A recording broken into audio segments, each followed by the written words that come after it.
आज हम AC wave पढ़ेंगे, ऑल्टरनेटिंग करंट, जो कि साइनसोइडल वेव यानी साइन वेव होती है। ये हम ले रहे हैं E is equal to E naught sine omega T, where E naught is called peak value. अब इसमें दो वैल्यू निकल सकती हैं, एवरेज वैल्यू और RMS value. Average value of E और आरएमएस वैल्यू। देखिए एसी के अंदर आरएमएस वैल्यूज होती है। इफेक्टिव वैल्यू इज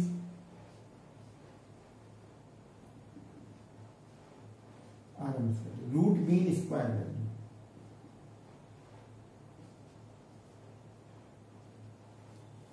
अब ये होती है E square D T over T for whole period under root integration 0 to t। यानी इसको ई स्क्वायर, इसका वेव का स्क्वायर करिए और डी टी इसे इंटीग्रेट कर दीजिए, और जिस टाइम के लिए आप करें उस टाइम पीरियड के लिए इसको करिए। तो हम होल साइकिल के लिए टी इक्वल टू ले लेते हैं, या t/2। एवरेज वैल्यू, वैसे तो average value E D T upon 0 to t upon t is equal to ये 0 आ जाती है for the whole cycle. But कभी कभी कैलकुलेशन पर्पज से लेनी होती है for average, for calculation purpose, तो हम लेते हैं t/2 के लिए, क्योंकि या लीजिए मॉडुलस इसका मैग्नीट्यूड, तो उस केस में हम इसको पॉजिटिव साइकिल के लिए हम कर लेते हैं, पॉजिटिव साइकिल t/2 के लिए। तो ये t/2 के लिए इसको भी कर सकते हैं, इसको भी कर सकते हैं। आप चाहें यहां पर t/2 और ये t/2 से डिवाइड, एक ही बात है। तो अब ये जो एवरेज वैल्यू आती है देखते हैं, E naught sine omega T 0 to t/2 upon t/2, ये dt। ये आ जाएगी, ई नॉट कांस्टेंट है, cos omega T with negative sine upon t/2 और 0 to t/2, और यहां पर हो जाएगा, ये ओमेगा से डिवाइड हो जाएगा। अब omega T is equal to 2 pi,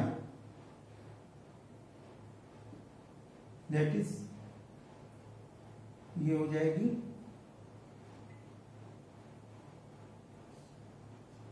minus E not cos omega T, तो ये आ जाएगा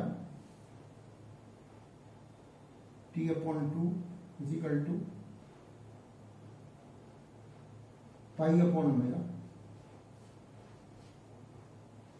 और ये आ गया पाई।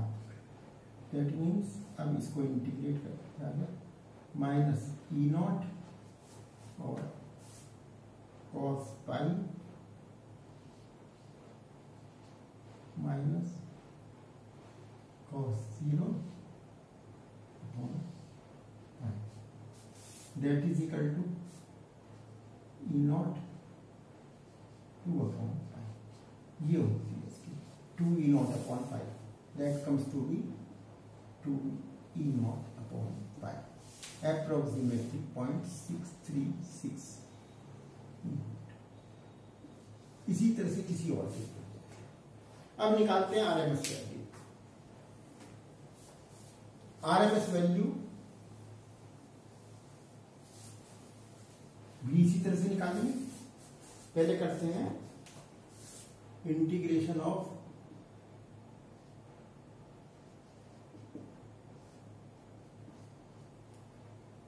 Limit 0 to t/2। अब इसे लिखते हैं ई नॉट स्क्वायर, ये हो जाएगा 0 to t/2, यानी इसको लिख देते हैं ओमेगा अपॉन जगह π/ω, that comes to be π/ω as shown in the figure. You will get it upon pi, t/2 π/ω, ये आ जाएगा। अब इसे करेंगे E square sine square omega T D T, ये आ गया omega upon pi E naught square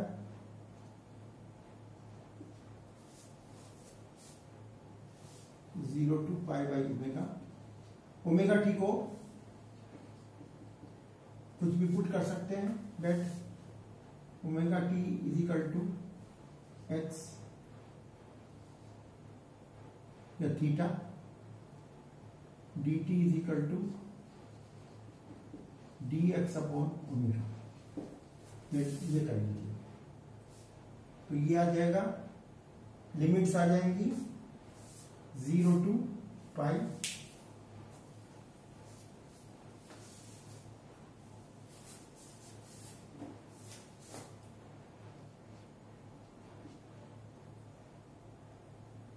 sine square X D X, ये ओमेगा एरिया, इसको इंटीग्रेट करते हैं, दैट कम्स टू बी π/2।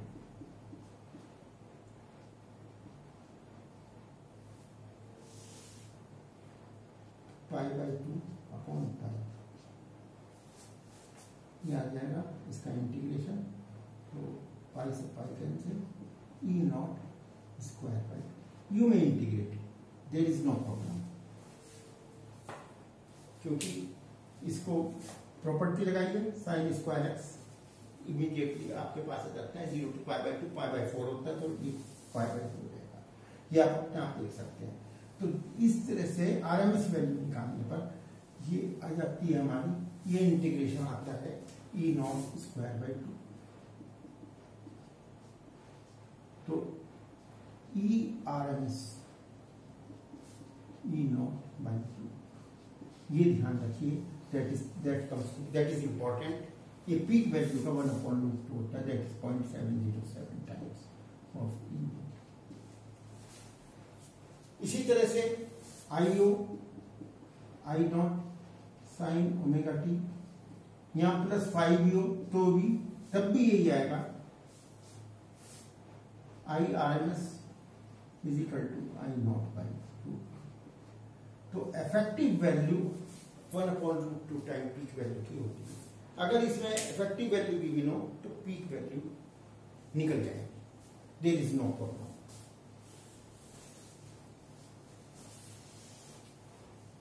अब चलते हैं इसमें आरएमएस वैल्यू की, तो आपको बता दी मैंने, मीन वैल्यू बता दी, और किसी पर्टिकुलर टाइम पे भी, इंस्टेंट पे भी निकाल सकते हैं, और पर्टिकुलर इंटरवल के लिए भी निकाल सकते हैं। अब लेते हैं हमें operation with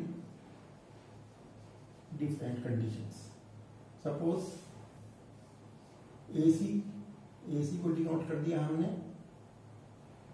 E naught sine omega T, तो इसमें आई नॉट करंट है, आई नॉट में ये रेजिस्टेंस आर है, तो ये हो जाएगा drop I naught R is equal to E naught sine omega T. तो I naught is equal to E naught upon R sine omega T. अब आपकी जो इफेक्टिव वैल्यू है I not by √2 will be E not by √2 are.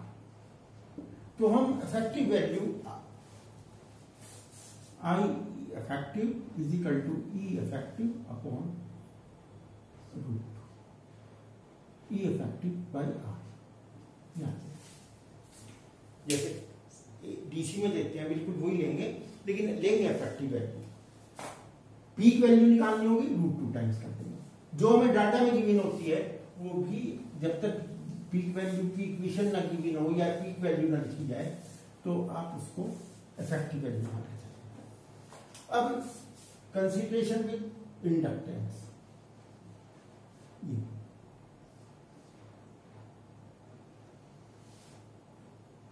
ये वही E0 sin omega, इस पे suppose I0 current है, तो हम I ले रहे हैं, I ये L है, di/dt L di/dt ड्रॉप हुआ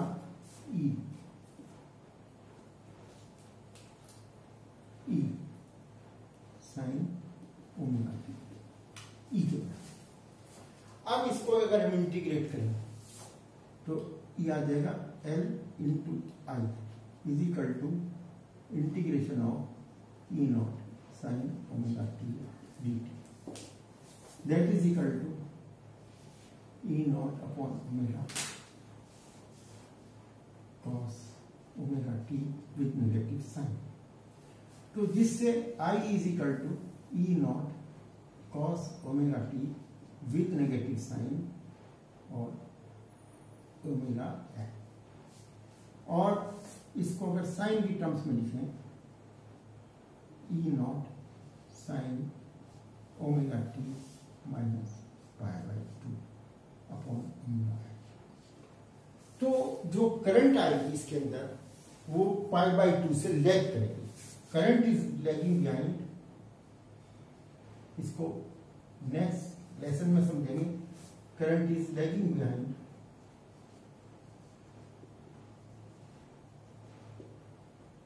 वोल्टेज विद π/2। करंट लैग करती है, ये कहलाता है इंडक्टिव रिएक्टेंस। अब क्या लिखूंगा मैं इसको, इंडक्टिव। देखिए तो जो हम लेते हैं I is equal to E upon X, ये लिखते हैं X. X L is called inductive reactance, तो ये आ जाता है। और इसकी वैल्यू आती है एक्सएल, ये जान लीजिए, that is L omega, where omega is angular frequency. तो ये निकाल देंगे, देयर इज नो प्रॉब्लम। अब नेक्स्ट चलते हैं कैपेसिटेंस का। ये ध्यान रखिए, ये π/2 से लैग करती है करंट, और वोल्टेज करंट से लीड करती है, इसमें कोई कंफ्यूजन नहीं होना चाहिए, अच्छी तरह से समझिए। अब चलते हैं कैपेसिटेंस वाला। ठीक है, इंडक्टेंस वाला अगर हम इसको फेजर डायग्राम बनाएं, इसमें बना देंगे तो वो यहां से स्टार्ट होगा ऐसे,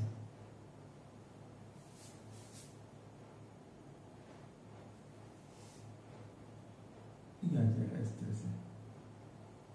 तो ये यहां से मैक्सिमम होगा, यहाँ इसके नीचे आएगा, यहाँ फिर पीक आ जाएगा, इस तरह से स्टार्ट होगा। ये करंट की वैल्यू आ जाएगी इंडक्टेंस के अंदर। ये तो बाद में बना लेंगे, अभी आपको इसको बाद में करेंगे डिस्कस, जो मैंने समझा। अब कैपेसिटेंस,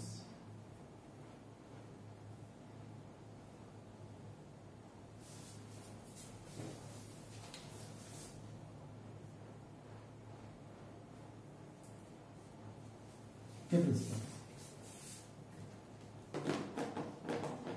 उसमें देखते हैं। E is equal to E0 sine ये सी है। अब इसमें मान लिया I करंट जारी है, तो I इंटीग्रेशन चार्ज हो जाएगा dt upon capacitance will be given is equal to voltage E not sine omega T at any instant. अब अगर हम डिफ्रेंशिएट करें I upon C will be E not omega cos omega T that is equal to E not omega sine omega T plus pi by two. इसमें pi by to add हो जाता है। Current जो है इसमें lead करती है voltage को। अब देखिए आई आती है E naught upon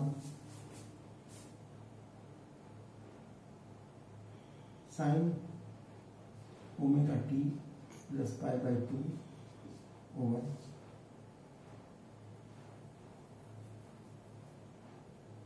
1 upon C omega यहाँ। तो इसको हम डिनोट करते हैं एक्सी से, X sorry 1 upon C omega is equal to X. तो ये कहलाता है capacitive reactance. X C is capacitive reactance, XC is equal to 1 upon omega C। Leading हो जाती है, वो लीड कर जाएगा करंट और वोल्टेज भी लैग करेगी। तो इसलिए हम I जो होती है इसके अंदर I is equal to E upon XC। अगर ये पीक है तो पीक हो गई, और वैसे इफेक्टिव है I effective is equal to E effective upon X. तो ये रिजल्ट आप देखते हैं। अब हमने बता दिया आर एक्स एल और एक्स सी। आर की जगह ये यूज कर सकते हैं, सीधी करंट आपके पास आ जाएगी, where X L is equal to L omega और X C is equal to 1 upon omega C, और वो आपको गिवन होगा। तो ये फॉर एग्जाम्पल सपोज